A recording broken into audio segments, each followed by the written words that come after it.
ಇಂದು CJP ಕೇಂದ್ರ ಸರ್ಕಾರದ ನಡುವೆ ಮಾತುಕತೆ ಇದೆ. ತಾರ್ಕಿಕ ಅಂತ್ಯದತ್ತ ಒಂದು ತಿಂಗಳ ಸಿಜೆಪಿ ಹೋರಾಟ ಹೋಗಬಹುದಾದ ಚಾನ್ಸಸ್ ಇರೋದು. ಇವತ್ತು ಮಧ್ಯಾಹ್ನ 12:30ಕ್ಕೆ ಸರ್ಕಾರದ ಜೊತೆಗೆ ಮಾತುಕತೆ. ಆದರೆ ಸಿಜೆಪಿ ಕೇಂದ್ರ ಸರ್ಕಾರದ ಚರ್ಚೆಯ ಸ್ಥಳ ಇನ್ನೂ ನಿಗೂಢ. ಎಲ್ಲಿ ಮಾಡ್ತಾರೆ, ಏನು ಎತ್ತ ಅನ್ನೋದ್ರ ಬಗ್ಗೆ ಹೇಳ್ತಾ ಇಲ್ಲ. ಕಳೆದ 2 ದಿನಗಳಿಂದ ಚರ್ಚೆಗೆ 4 ಬಾರಿ ಆಹ್ವಾನವನ್ನು ನೀಡಿತ್ತು ಕೇಂದ್ರ. ಜೆ.ಪಿ. ನಡ್ಡಾ ಮನೆ ಕಚೇರಿಯಲ್ಲಿ ಮಾತುಕತೆಗೆ ಸಿಜೆಪಿ ನಕಾರ, ನಾವಲ್ಲಿಗೆಲ್ಲ ಬರಲ್ಲ ಅಂತ ಇವ್ರು ಹೇಳ್ತಾ ಇರೋದು. ಜಂತರ್ ಮಂತರ್ ಅಥವಾ ತಟಸ್ಥ ಸ್ಥಳದಲ್ಲಿ ಮಾತುಕತೆಗೆ ಪಟ್ಟು ಹಿಡಿದಿದ್ದಾರೆ. ಇದೀಗ ಕೊನೆಗೂ ಸಿಜೆಪಿ ಪ್ರತಿನಿಧಿಗಳು ಕೇಂದ್ರದ ನಡುವೆ ಚರ್ಚೆ ಆಗತ್ತೆ.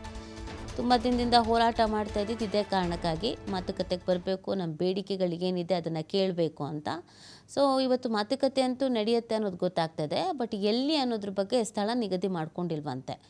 ಅದು ಯಾವಾಗ ನಿಗದಿ ಮಾಡ್ಕೊಳ್ತಾರೆ, ಏನು ಎತ್ತ ನೋಡಬೇಕಾಗತ್ತೆ. ಜಂತರ್ ಮಂತರ್ನಲ್ಲಿ ಈ ಪ್ರತಿಭಟನೆ ಎಲ್ಲ ನಡೀತಾ ಇರೋದು. ಅಲ್ಲಿಗೆ ಬಂದರೂ ಓಕೆ, ಬಟ್ ಅಲ್ಲಿ ತುಂಬ ಪ್ರತಿಭಟನಾಕಾರರು ಇರೋದ್ರಿಂದ ರಿಸ್ಕ್ ತಗೊಳ್ಳೋದಕ್ಕಾಗಲ್ಲ ಅಂತ ಬೇರೆ ಎಲ್ಲಾದರೂ ಬೇರೆ ಸ್ಥಳವನ್ನು ಫಿಕ್ಸ್ ಮಾಡ್ಕೋಬಹುದೇನೋ. ಅದೇ ಜೆ.ಪಿ.